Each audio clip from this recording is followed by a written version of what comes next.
자는 뭘 사랑합니까? 말씀을 사랑하는 줄 믿습니다. 말씀의 은혜가 있기를 원하고요. 민수기는 광야 생활의 40년의 광야 생활을 설명하고 있습니다. 이스라엘 백성들이 광야를 한 몇 년 정도 돌았죠? 약 40년이죠. 40년입니다. 지금까지 이제 복습을 하면 출애굽을 하고 나서 성막이 완성될 때까지가 약 1년 정도였어요. 1년 정도. 1년이 지난 후에 시내산에서 성막이 완성되고요. 성막이 완성되고 나서 하나님께서 제사법과 또 제사장과 여러 정결과 거룩에 대해서 가르쳐 주신 것이 레위기입니다. 레위기는 약 한 달 정도. 기간이 얼마라고요? 약 한 달 정도가 되고요. 그 다음에 오늘 시내산에서 이제 1장 1절부터 10장 10절까지, 왜 10장 10절까지냐면 10장 11절에서 이스라엘 백성들이 하나님의 인도하심을 따라 시내산을 떠나게 됩니다. 그래서 이 마지막 민수기는 가나안을 향해서 다시 출발하는, 준비하는 그 과정인데 그 기한이 약 20일 정도 기간입니다. 20일 정도. 며칠이라고요? 20일 정도예요. 물론 성막이 완공됐을 때 12지파가 하나님 앞에 예물을 드린 것은 그 전에 설명이 되고 있는데요. 그러나 큰 틀에서는 이제 1장 1절부터 10장 10절까지 보면 약 20일 기간인 것을 보게 됩니다. 민수기는 한마디로 수를 세다, 숫자를 세다, 인구조사라는 뜻이죠. 넘버가 숫자잖아요. 넘버입니다. 그래서 1장과 26장에서 이 인구조사가 나오죠. 이스라엘 백성들이 도대체 몇 명인가, 이제 그 부분을 설명하고 있고요. 히브리 성경에서는 이 민수기의 제목을 광야에서 합니다. 그래서 민수기의 원래 제목은 어찌 보면 히브리 성경으로 보면 이 광야에서예요. 광야에서. 그러니까 광야 40년간을 다루기 때문에 영어로 말하면 in the wilderness. 그러니까 광야에서의 40년간을 설명을 하고 있는 것이죠. 1장부터 이제 10장 10절까지는 준비 기간이고, 그다음 10장 11절부터 25장은 약 38년 3개월간 광야에서 불순종한 그 세대를 설명하고 있습니다. 광야에서 불순종한 세대죠. 그리고 이 세대는 다 광야에서 죽게 되죠. 20세 이상의 모든 성인들은 다 불순종으로 인해서 광야에서 죽게 되고, 세 번째 26장에서 36장에서는 애굽에서 나온 2세대, 20살 아래의 그 세대들이 땅에 들어갈 준비를 하는 기간을 약 5개월 정도로 보여주고 있습니다. 하나님께서는 이스라엘 백성들의 그 많은 실패에도 불구하고 하나님께서는 계속해서 그분의 뜻을 성취해 가시죠. 아브라함하고 언약을 맺어주고 약속하셨기 때문에 비록 이스라엘 백성들이 하나님을 신뢰하지 않고 방황한다 할지라도 하나님 계속해서 그 뜻을 성취해 가게 됩니다. 근데 그 시내산에서 출애굽기에 보면 이스라엘 백성의 가장 큰 위기가 언제였냐면 금송아지를 만들었을 때 그들이 하나님의 큰 심판으로 사실 진멸될 뻔했는데 누구의 기도로 살아납니까? 모세의 기도로 살아나요. 민수기에서는 12정탐꾼이 40일간 가나안 땅을 정탐하러 오고 나서 그들이 그 하나님을 신뢰하지 않음으로 해서 위기를 받게 되죠. 그래서 하나님께서 그들을 또 멸하려고 하실 때 또 모세의 중보기도로 다시 하나님께서 그 은혜를 주신 것을 보게 됩니다. 거기 약간 유사성이 있는 것을 우리가 보게 됩니다. 자, 그러면 어떻게 그런 민수기가 그 1장부터 하나님께서 이스라엘 백성들 어떻게 준비하시는 건가? 오늘은 약간 이제 다이나믹하게 나가요. 그래서 더 의미가 있습니다. 1장에서는 먼저 1장과 2장은 이스라엘 백성들의 인구조사가 나오게 됩니다. 인구조사 각 지파별로 나오는데 그 1장 2절을 이렇게 보게 되면 한번 같이 성경을 볼까요? 같이 봉독하겠습니다. 시작. 너희는 이스라엘 자손의 모든 회중국 남자의 수를 그들의 가족과 종족을 따라 그 명수대로 계수할지니 이스라엘 중 몇 세 이상으로? 20세 이상으로 싸움에 나갈 만한 모든 자를 너희와 아론은 그 군대대로 계수하되 이렇게 말씀하고 있어요.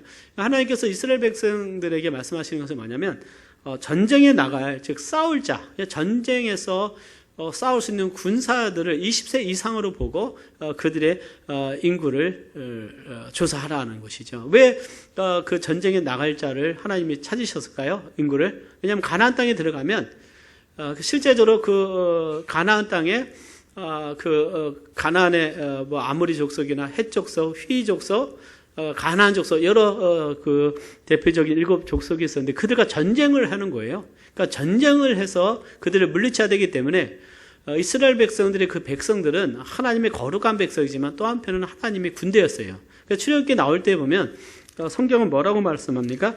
그들을 하나님의 군대라고 표현을 했어요. 그래서 하나님의 군대로서 그들은 전쟁을 해야 됐기 때문에 그 지파별로 그 인구 조사를 합니다. 그러니까 지파별로 12지파를 쭉 할 때 총 인구가 몇 명이 나오냐면 여러분들 여러분들 이거 보여드렸죠? 여러분들 한번 짐 배치도 보면 이 숫자입니다. 숫자인데요. 60만 3,550명이에요. 민수기 1장 46절입니다.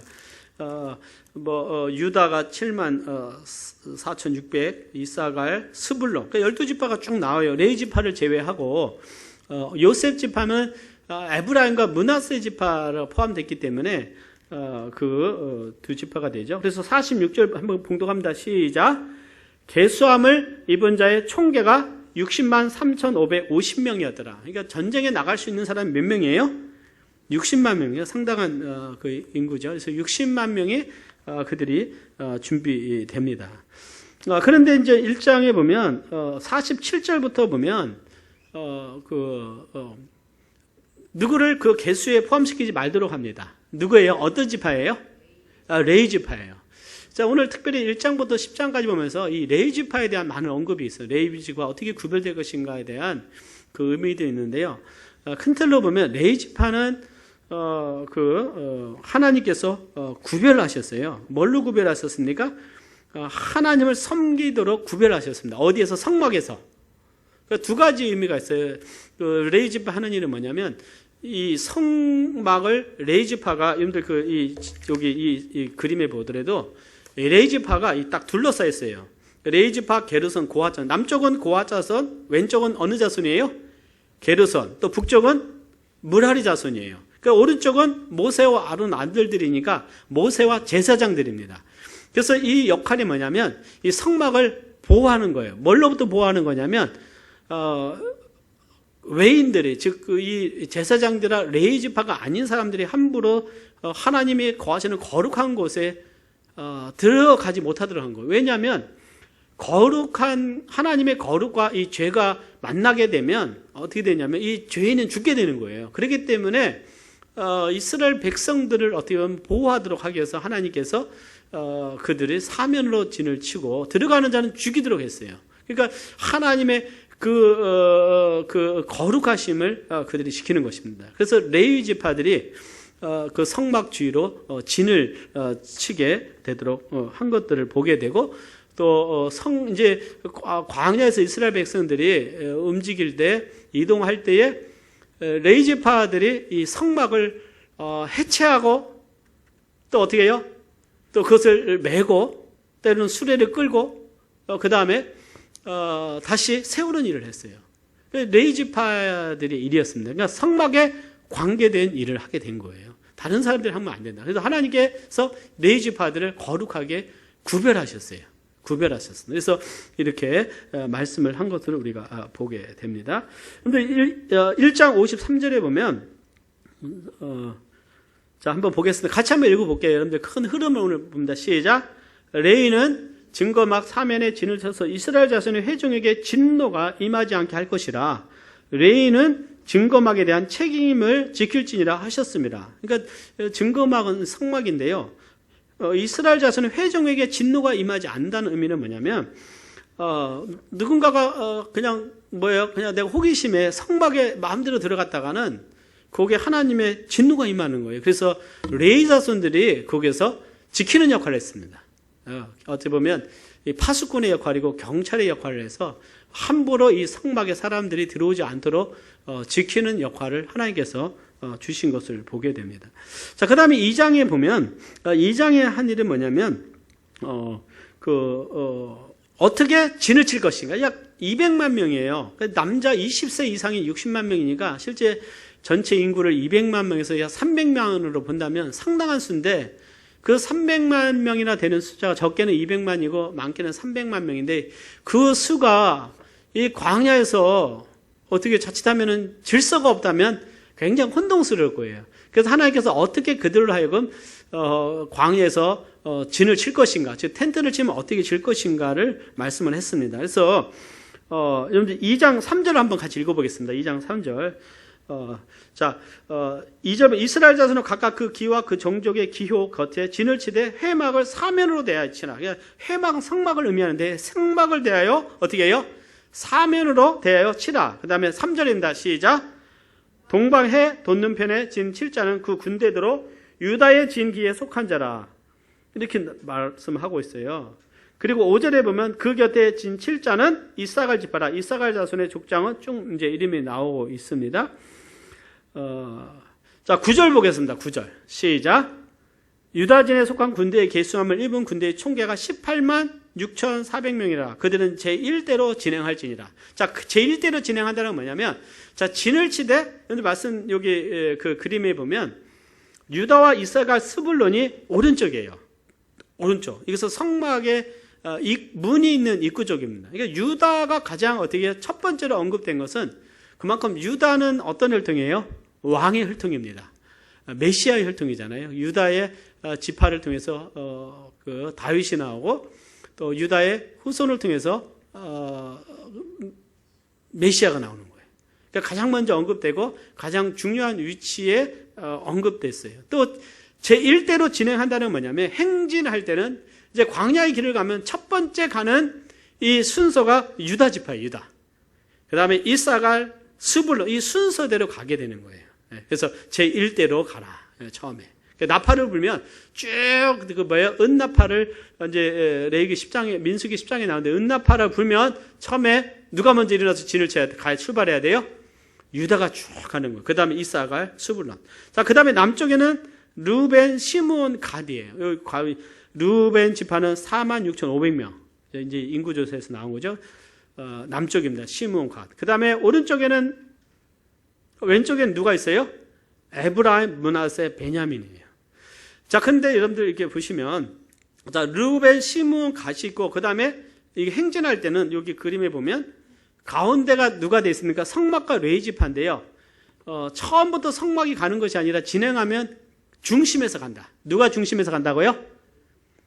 이 성막에. 그러니까 하나님이 항상 이스라엘 백성들의 중심에 계세요. 진을 칠 때도 어디에 있어요? 성막이 가장 중심에 있습니다. 중심에 있어요. 그 다음에 이제 에브라임, 므낫세, 베냐민이죠. 이것을 세 번째로 진행하고, 마지막으로 단, 아셀, 납달리가 진행하게 된다. 그래서 이 장은 그들이 이제 앞으로 진행하게 될 때 그 순서, 진을 칠 거와 또 순서에 대해서 언급한 것이 민수기 1장 2장입니다. 그래서 여기서 우리가 볼 수 있는 것은 항상 하나님은 이스라엘 백성들의 중심에 계셨어요. 항상 중심에 계셔서 그들을 인도하신 것을 우리가 보게 됩니다. 오늘 항상 우리의 삶 가운데, 또 우리 교회 가운데 우리의 중심은 누구십니까? 바로 하나님이셔야 된다. 예수 그리스도께서 우리의 마음에 계시고 또 우리의 삶의 중심이 되어야 되고, 무엇을 하든지 항상 주님만을 바라보는 오늘 우리가 되기를 바랍니다. 그 다음에 이제 3장으로 이제 넘어가게 돼요. 3장으로 넘어가게 됩니다. 3장은 이제 레위 지파에 대해서 언급하고 있습니다. 레위 지파. 레위 지파 굉장히 중요한 지파예요.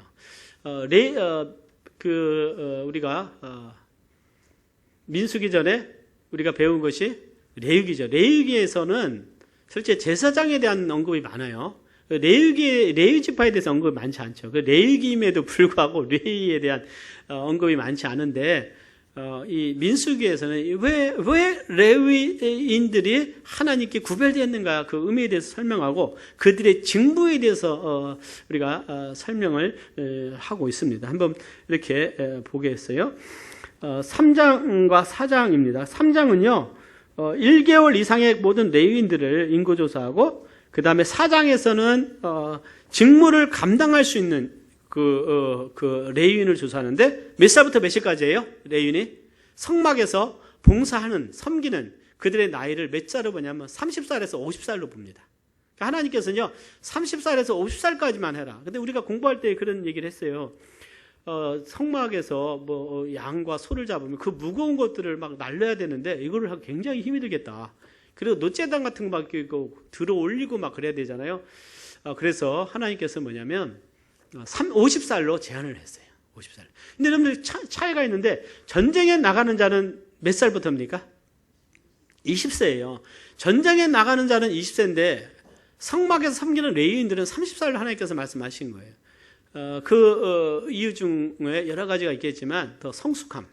그러니까 하나님 그 성막에서 성소에서 하나님 그걸 섬길 때는 더 성숙하도록 하나님께서 기다리시고 그들의 성숙 가운데 이제 하나님을 섬기게 한 것들을 우리가 보게 됩니다.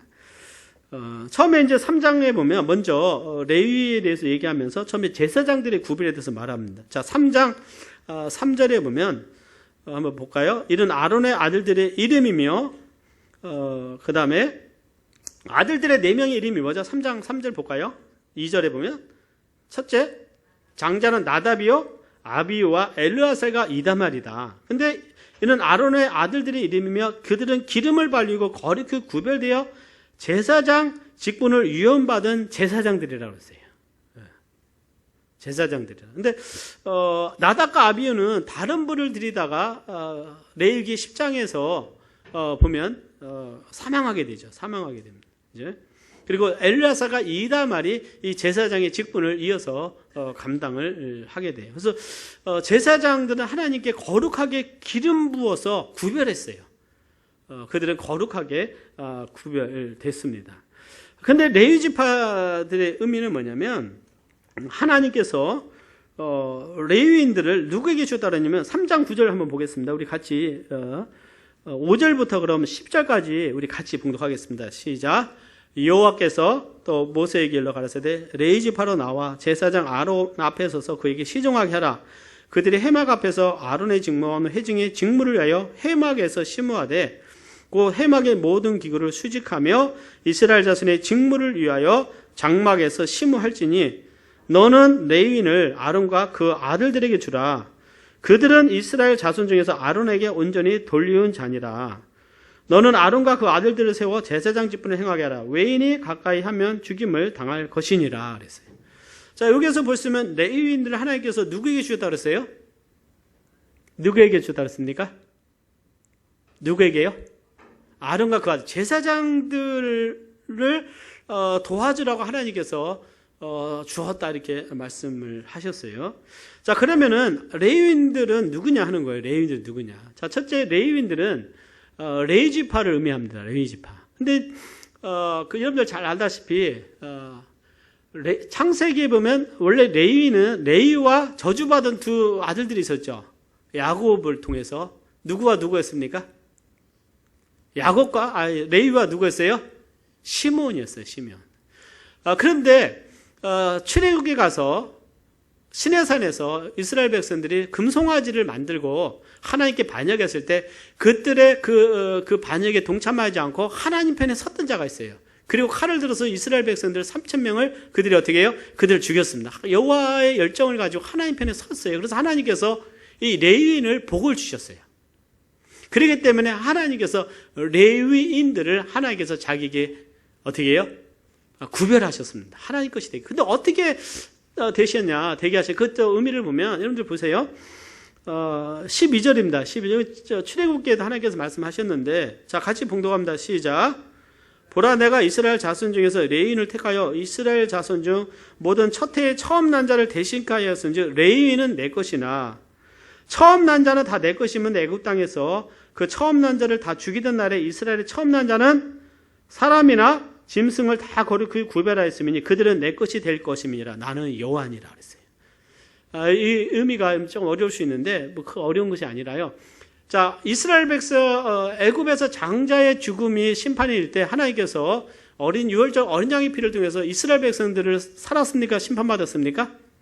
살아서 애굽 사람들은 장자 다 죽었어요. 그래서 하나님께서 이스라엘 백성들을 구원하셨기 때문에 이스라엘 백성들의 처음 태어난 자는 다 누구의 것이다? 하나님 것이 하나님. 그래서 하나님 것이었어요. 하나님께 속했습니다. 장자는 다. 그리고 하나님께 속한 것이 또 11조도 하나님께 속한 것이었어요. 그러니까 하나님께 구별됐기 때문에 그것을 이스라엘 백성은 손을 댈 수가 없어요.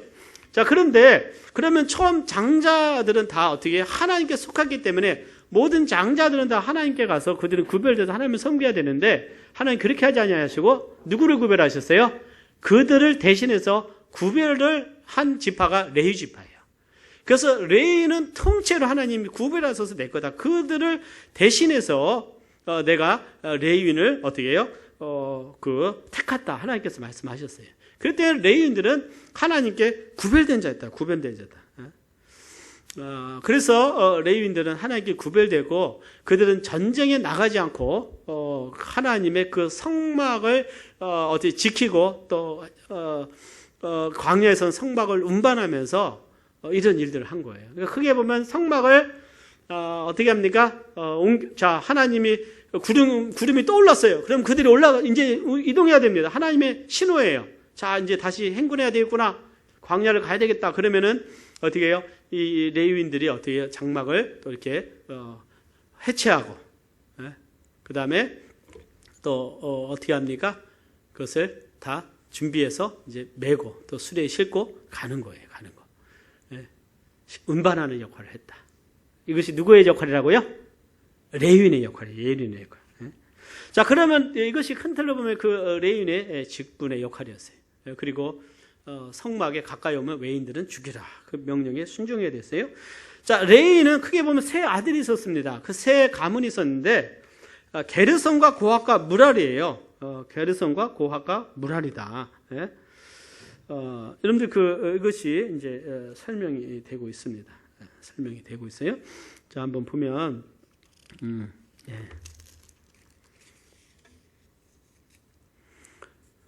자, 17절입니다. 17절.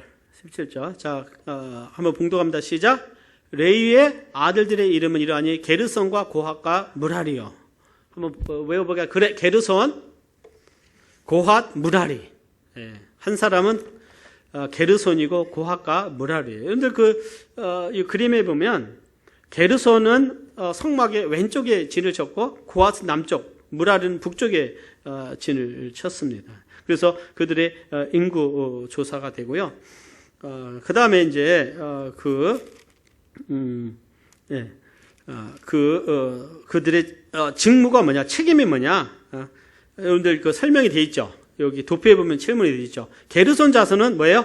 덮개와 휘장. 이런 그 덮개와 휘장, 뜰의 휘장, 그죠? 울타리에 있는 울타리 같은 것을 책임졌어요. 즉 그거를 해체하고 세우고 운반하는 일을 했습니다. 이거 누구라고요? 게르손. 근데 가장 중요한 직무는 누가 맡았습니까? 고핫 자손이에요. 고핫 자손은 거룩한 성물을 책임졌어요. 이것이 증거계, 또 상, 등잔대, 제단, 기구, 휘장. 그러니까 그 기구들을 성물이라고 그러잖아요. 그것을 책임을 졌습니다. 근데 고핫 자손들은 이것은 수레에 싣고 갈 수가 없었어요. 어떻게 해야 됩니까? 다 어깨에 메고 가야 돼요. 어깨에 메야 됐습니다. 그래서 언약궤라든가 이 모든 것들은요, 어깨에 메고, 그리고 예를 들어서 고핫 자손이 이 물건으로 손을 댈 수가 없었어요. 이 고핫 자손이 오기 전에 제사장들이 가서요, 그 거룩하게 구별된 제사장들이 가서 그 짐을 다 쌌습니다. 그래서 해달 가죽과 또 홍색 보자기 또 청색 보자기로 다 싸고 놨어야 돼요. 그 지성소에 있는 언약궤 같은 거 보면 죽는다 그랬어요. 그 볼 수도 없었어요. 만져도 안 돼요. 하나님은 너무 거룩하기 때문에 하나님이 구별하신 그 물건을 만져서도 안 된다는 거예요. 그러니까 더 레위 자손보다 더 거룩하게 구별됐던 자들이 누구예요? 제사장들이거든요. 그러니까 제사장들은 그것을 만질 수가 있어서, 왜냐하면 이제 이동하려면 다 싸야 되니까 그런 볼 수도 있었지만, 레위인들은 고핫 자손은 맬 수는 있었지만 그것을 닫거나 볼 수가 없었다. 성경은 그렇게 말씀하고 있습니다. 그래서 레위 자손들은 그 역할들이 뭐냐면 결국 큰 틀로 보면 제사장들의 직무를 돕는 역할이에요. 제사장들이 영적인 사역을 하고 영적인 것에 대한 책임을 져요. 그래서 대표적으로 나중에 보면 제사장으로서 하나님 말씀을 가르쳤던 자가 보면 포로 사건 이후로 에스라가 제사장이었습니다. 아론의 후손이었어요. 하나님 말씀을 가르쳤어요. 그리고 하나님 앞에 제사를 드리는 자들이었어요. 그 가장 거룩하게 그들은 구별된 자들이었고, 그들은 어떻게 해요? 하나의 구별된 자들. 그래서 레위인들은 그것을 돕는 역할을 했다. 돕는 역할을 했어요. 여러분들 그것을 우리가 좀 구별할 필요가 있는 것입니다. 신약에서도 보면 어떻게 해요? 하나님의 사도들이 하나님의 말씀을 전하고 기도하기 위해서 그들을 돕도록 하나님께서 직분자들을 세우시잖아요. 그래서 하나님 가장 중요한 이 역할들을 하나님께서 제사장들을 맡기셨고, 그 다음에 레위 자손들이 그런 역할을 했습니다. 그 다음 무라리는요, 가장 덜 중요한 역할인데, 널판 띠, 기둥, 받침, 줄, 그러니까 외곽의 어떤 그 틀들을 이동하는 역할을 했어요. 그래서 이것을 그들은 수레로 날랐습니다. 수레로. 그죠? 수레로 이렇게 날르고, 마지막에 보면 제사장으로 섬기며 성막을 옮기는 날에 성막 기구를 포장하고 푸는 역할들은 제사장들이 했다. 이렇게 여러분들 이렇게 이해를 하실 수가 있습니다. 이것이 어떻게 합니까? 3장 4장이에요. 그러니까 3장 4장은 레위인들을 하나님께서 구별하셨고 그 한 부분을 설명을 하고 있습니다. 여기서 이제 우리가 더 이해를 할 것이 3장 44절 말씀 보겠습니다. 3장 44절 쭉 보면 다시 레위인에 대해서 이제 하나님께서 설명을 하시죠. 자, 여기에 보면 이제 이런 것이 있어요. 하나님께서 레위인을 이스라엘의 장자를 위해서 구별을 하셨는데, 장자의 수가 몇 명이 더 많습니까?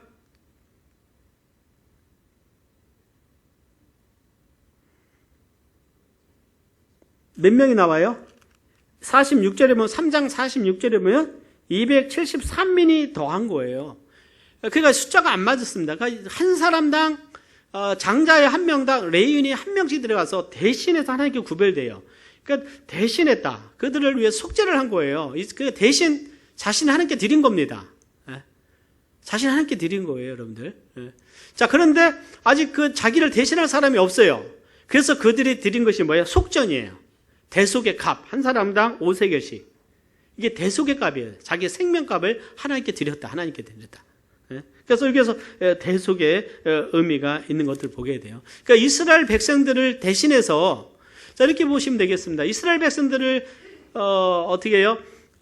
대신해서 하나님 앞에 자신의 죄 때문에 어린 양이 희생해서 대신 죽었어요. 이게 대속물입니다.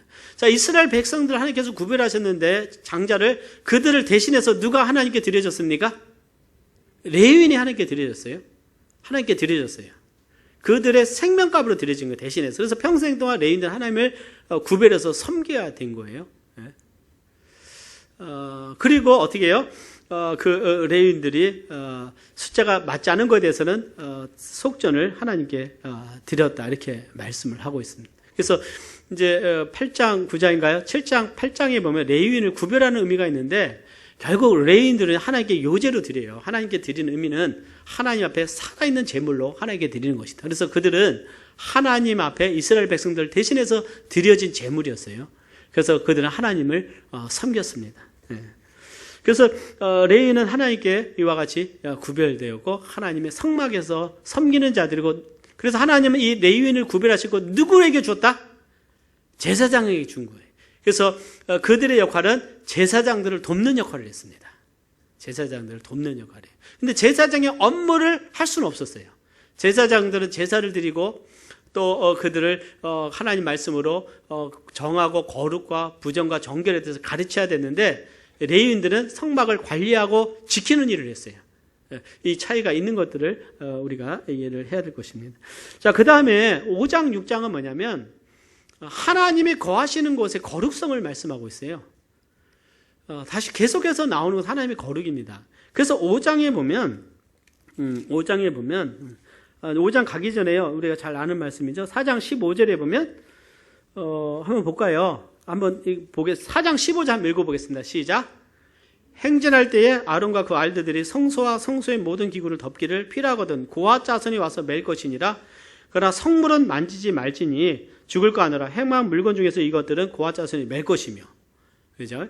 누가 맬 것이라고요? 고아 자손. 고아 자손은 이것을 어떻게 해요? 성물을 매지 그들이 또 포장도 할 수 없었어요. 덮거나 하는 일들은 제사장들이 했다는 것을 하나님 철저하게 구분하셨어요. 구분하셨습니다.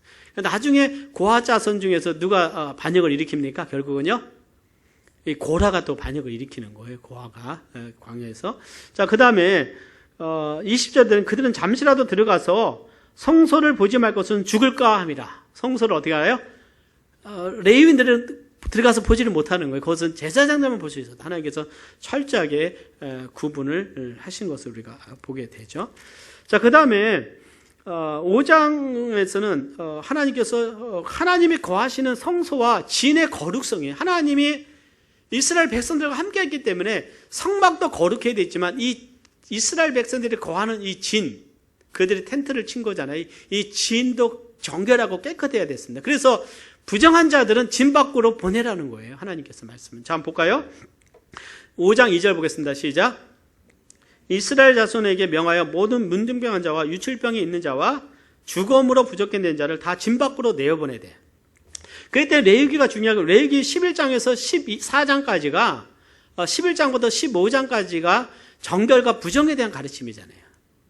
그래서 어떻게 이스라엘 백성들 부정하게 되는가에 대한 가르침인데 대표적인 것이 문둥병과 유출병 이제 지적을 하고 죽음으로 인해서 시신을 닦고 나면 부정이기 때문에 부정하게 된 자는 진 밖으로 내어 보내라는 것 말씀하셨어요.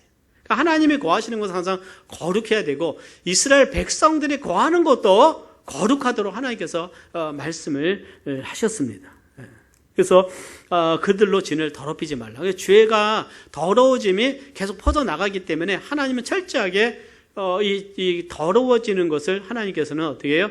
그것을 분리하도록 하나님께서 말씀을 하셨습니다. 그래서 거룩의 개념은 분리다. 거룩의 개념은 뭐라고요?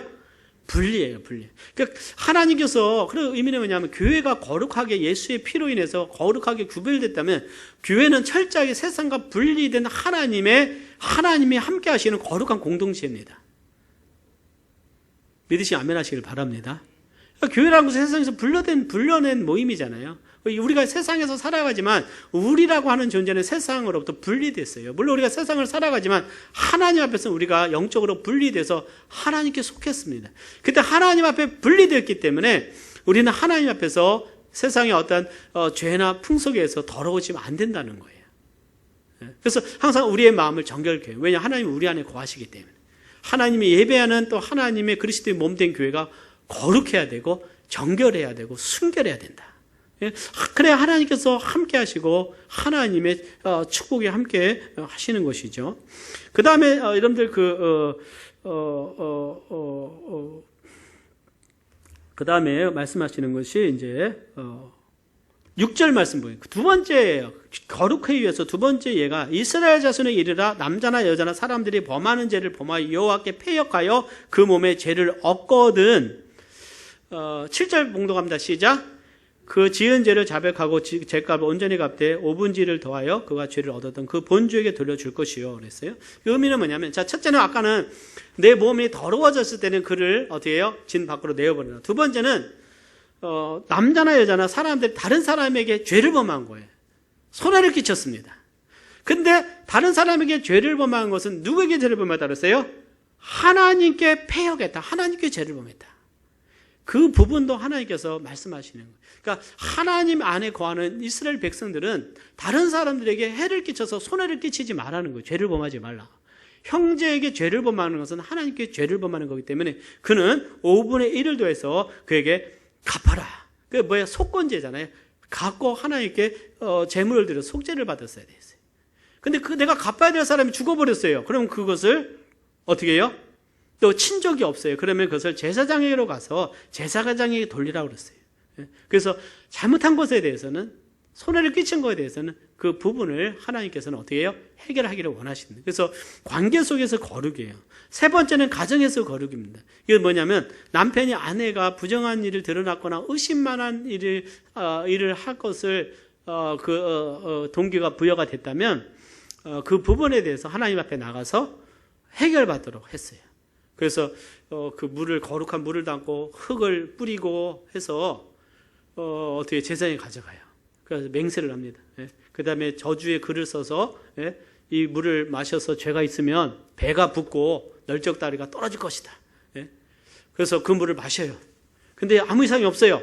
그럼 남편의 이 여인은 아무 이상이 없으니까 잘 살아라. 그죠? 근데 이상이 있으면 어떻게 막 배가 붓고 하면은 뭐예요? 그 죄를 범한 것이다. 그래서 세 번째 그 부분에 대해서 다루는 것이 바로 세 번째입니다. 그래서 하나님은 가정에서나 또 관계 속에서나 개인적으로 하나님 앞에 거룩하기를 원하시는 것이 바로 원하시는 5장입니다. 자, 6장은 나실인입니다. 나실인 많이 들어보셨죠? 그러니까 하나님 앞에 이 거룩은요, 나실인의 거룩인데 특별히 나실인은 하나님께 구별된 자예요. 하나님께 구별된 자입니다.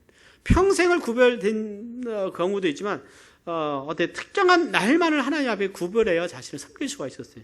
자, 우리 특별한 서원입니다. 6장 2절 볼까요? 6장 2절입니다. 자, 시작. 이스라엘 자손을 구하여 그들에게 이르라. 남자나 여자가 특별한 서원 곧 나실인의 서원을 하고 자기 몸을 구별하여 여호와께 드리거든. 자, 특별한 날을 하나님께 구별해 드려요. 자, 그럼 나실인의 서약을 하게 되면 지켜야 될 것이 세 가지가 있어서 첫 번째는 뭡니까? 3절에 보면 나실인은 뭘 마시지 마라?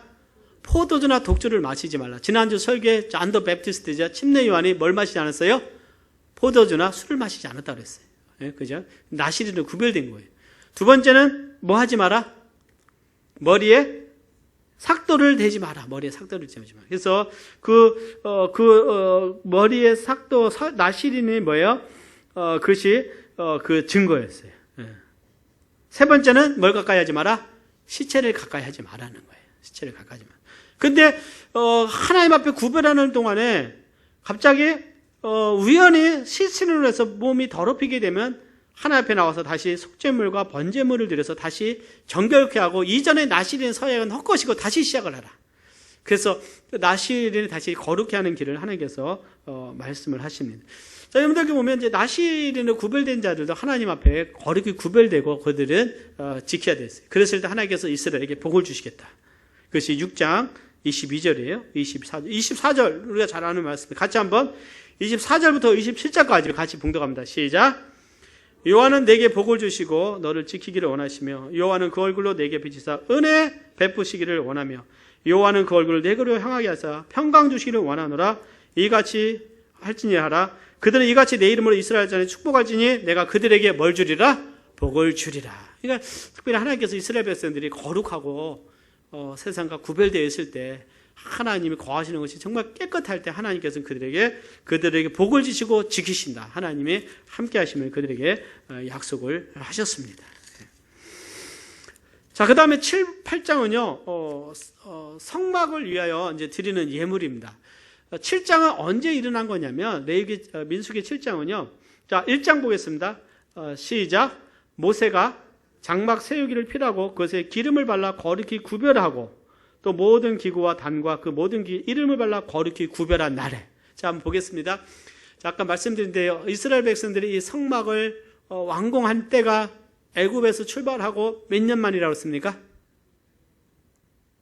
1년. 그죠? 그날, 그 성막을 완성한 날에 그때 이 7장은 일어난 거예요. 자, 그러면 뒤돌아보면 레위기는 기간이 얼마나 그렇습니까? 레위기의 기간은요? 레위기의 기간은 며칠 동안이에요? 30일. 예, 30일입니다. 자, 그때 하나님 앞에 성막이 완성됐을 때 이스라엘 백성들 각 지파들이 나와서 3절에 보면 수레 6개와 소 12를 하나님 앞에 드리게 돼요. 자, 왜 수레가 필요했을까요? 이것은 뭐예요? 짐을 옮기는 거죠. 그죠? 예, 성막에 그걸 옮기도록. 그래서 12 수레 6개와 12 그죠? 12 소를 주는데 자, 이때 이 수레를 주지 않는 자손들은 누구 자손이었을까요? 고핫 자손. 왜요? 고핫 자손은 매야 되니까. 그러니까 우리가 군대를 가도요. 저는 기갑부대에 있었는데, 우리는 장갑차 타고 쭉 가면요. 보병 중에서 이게 막 그 큰 총을 막 포 같은 걸 메고 가는 자였어요. 굉장히 힘을 들게. 고핫 자손들은 굉장히 메고 가야 돼요. 메고 가야 돼. 그 다른 무라리 자손이나 게르선 자손들 수레를 끌고 가는 거예요. 그러니까 고핫 자손들이 근데 굉장히 힘이 들어요. 그 한 가지 더 영적인 의미는 뭐냐면 그들이 맡은 직분은 가장 거룩한 것을 또 들고 와요. 하나님이 가진 속죄소, 언약궤, 또 분향단, 또 노제단, 물두멍, 이걸 메고 갈 때는 굉장히 중요한 것이잖아요. 그러니까 이걸 보면 하나님 앞에 더 책임이 클수록 어깨가 무겁다. 적용이 되겠습니까? 아멘. 그러니까요, 우리가 주님 섬기면서 그 교회 오는 게 어떻게 무게가 없고 그냥 무게감이 항상 좋고 어떤 무거운 것이 없으면 그냥 편하게 다니는 거 아무 책임도 없이.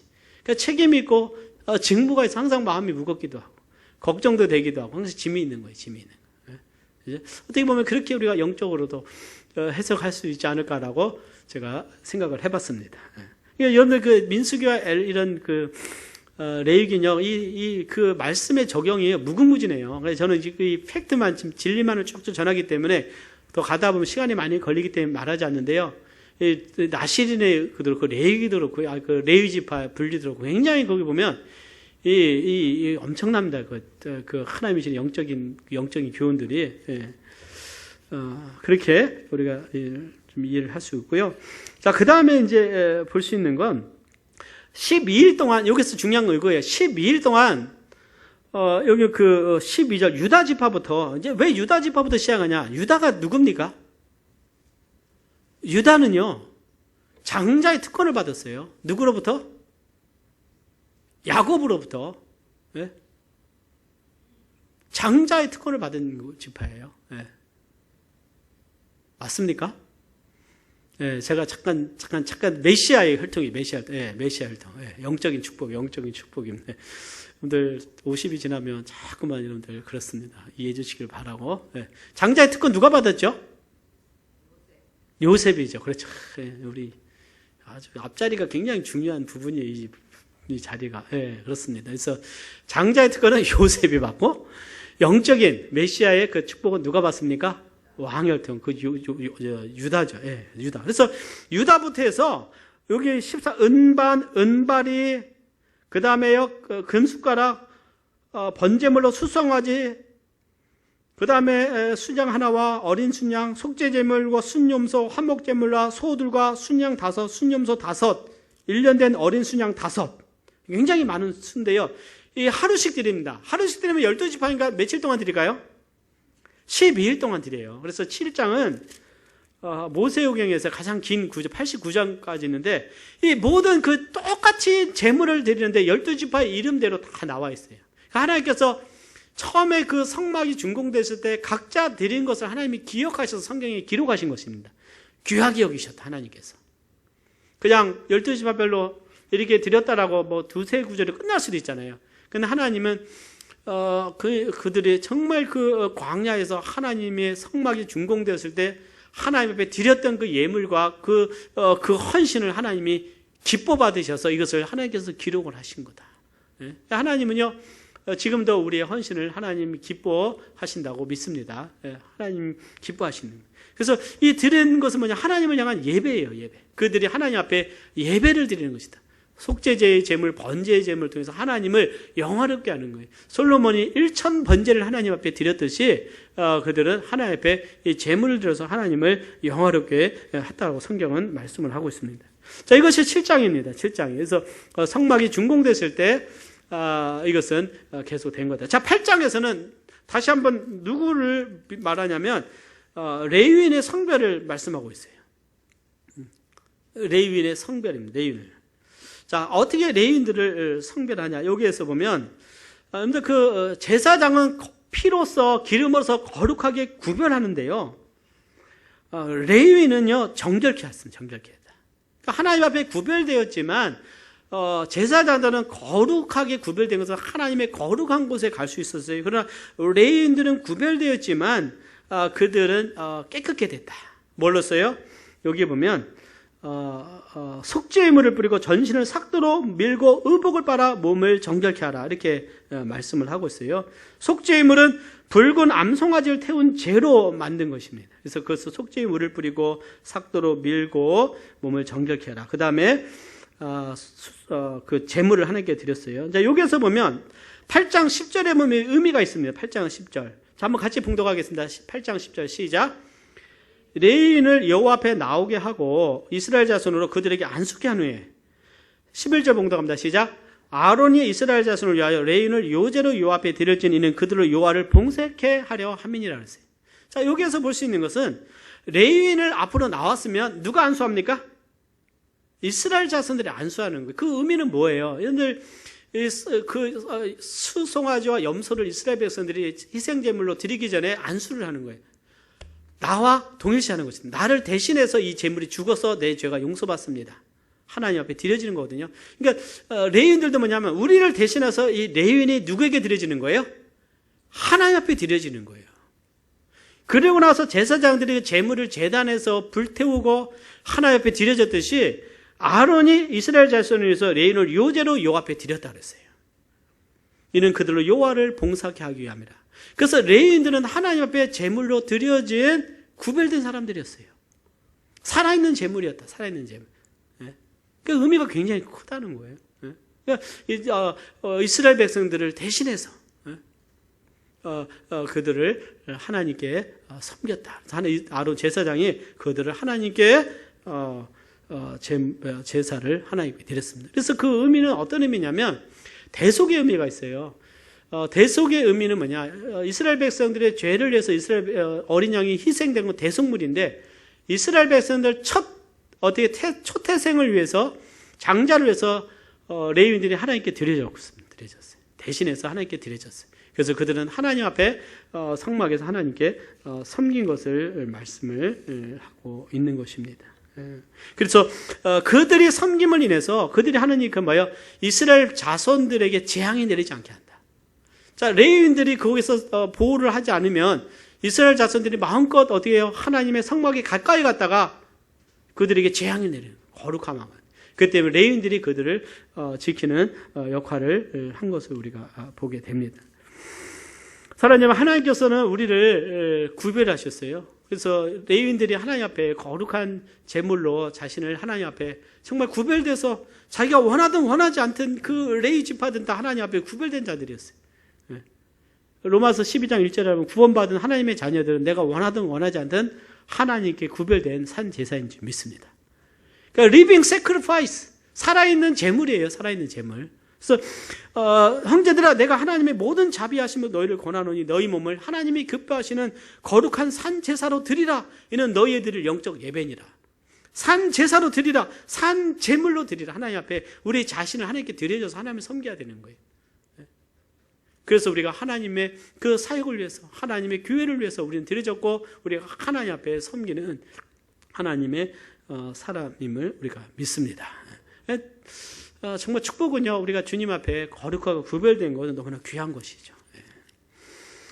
자, 그 다음에 이제 마지막입니다. 9장부터 10장은 어떤 말씀이냐면 6월절이에요. 6월절 이제 출발합니다. 자, 1년이 지났어요. 하나님께서 이스라엘 자손 6월절을 그 정기에 지키게 하라. 그러면 여러분들 이 6월절은 어떻게 되냐? 이 때는 어떻게 해요? 정월이에요. 정월.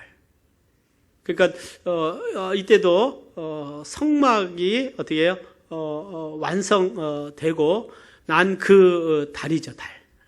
왜냐하면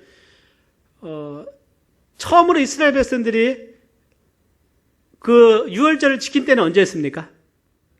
그것은 애굽에서였어요. 애굽에서. 4월 어떻게 해요?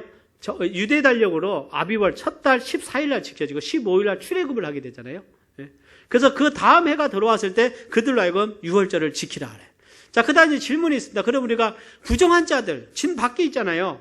갑자기 어떻게 시체론에서 부정케 된 자들은 어떻게 합니까? 또 먼 여행 중에 있는 사람들은 어떻게 됩니까? 하나님께서 하신 말씀은 그 다음 달에 드려라. 다음 달에. 이것이 하나님 말씀하신 거예요. 그 다음 달에 드리라고 말씀을 하셨어요.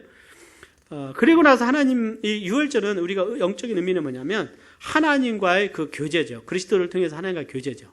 그래서 어떤 음식을 먹고 하면서 하나님과 영적인 교제예요. 예수님 안에서 누리는 교제입니다. 우리 만찬할 때 우리가 교제를 하나님과의 영적인 교제듯이 그 다음에 이제 나온 것이 뭐냐면 9장 16절부터는요. 9장 15절부터 하나님께서 구름과 불 기둥으로 나타나신 것을 말씀하셨어요. 자, 여러분들 보겠습니다. 15절 성막을 세운 날에 구름이 성막꽃 증거막을 덮었고 저녁이 되면 성막 위에 불 모양 같은 것이 나타나서 아침까지 이르렀을 때 우리 16절 봉독합니다. 시작. 항상 그라여 낮에는 구름이 그것을 덮었고 밤이면 불 모양이 있었는데 구름이 성막에서 떠오르는 때는 이스라엘 자손이 곧 뭐 했어요? 진행하였고 구름이 머무는 곳에 이스라엘 자손이 진을 쳤으니. 그죠? 우리 같이 18절 봉독합니다. 시작. 이스라엘 자손이 여호와의 명을 쫓아 진행하였고 이스라엘의 명을 쫓아 진을 쳤으며 구름이 성막에 머무는 동안에는 그들이 유진하였고. 자, 여기서 볼 수 있는 하나님께서 이스라엘 백성들을 구름 기둥과 또 불로서 불 모양으로 불 기둥으로 인도하신 거예요. 구름이 올라가면 그들이 가고 구름이 내려오면 그들이 머물렀습니다. 이틀이든 한 달이든 1년이지 머물렀습니다. 자, 여기서 볼 수 있는 건 하나님의 인도하십니다. 그래서 구름 기둥과 불 기둥은 이스라엘 백성들을 인도하시는 하나님의 인도하심이에요. 그러니까 그들이 해야 될 일이 뭐냐? 그들이 나가서 어디로 가야 됩니까? 할 필요가 없어요. 그냥 하나님이 인도하신 대로 가면 되는 거예요. 왜요? 그들의 왕은 하나님이십니다. 여호와 하나님이에요. 그들 중심 가운데 그들을 인도하셨어요. 따라만 가면 돼요. 그것이 어떻게 하나님이 그들을 여리고성으로 인도하면 그들이 가기만 하면 되는 거고 가나안 땅으로 가면 인도하면 그들에게는 승리가 있을 것입니다. 그래서 하나님만 철저하게 신뢰해야 된다는.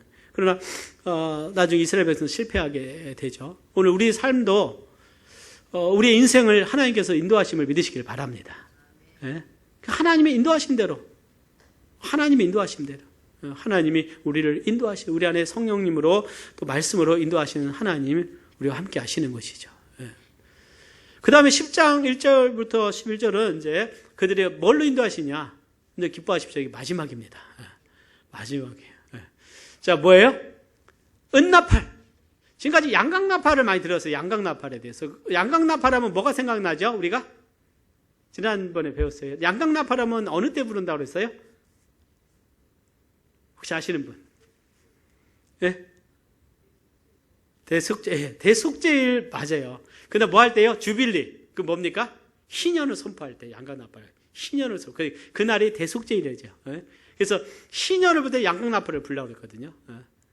이것이 희년의 선포고 자유함인데 은나팔을 만들어 불라. 이거 뭐냐? 여기 볼까요? 10장 2절에 보고 같이 봅니다. 2절 봅니다. 시작. 은나팔 둘을 만들어서 그것으로 회중을 소집하며 진을 진행케 할 것이다. 그러니까 은나팔을 만들어 갖고 회중들을 소집해서 하는 거예요. 또는 두 번 불면 온 회중이 모이고 한 번 불면 누가 모여라? 천부장들이 모이고. 그다음 울려 불 때는 동편에서 진행하고 제2차로 울려 펴면 남편. 이거 뭐냐면 이제는 진행하기 시작하는 거예요. 나팔로 그들을 또 어떻게 해요? 나팔을 불어서 이스라엘 백성들을 신호를 주고 또 나팔은요 그들로 하여금 이 전쟁을 또 알리기도 했어요.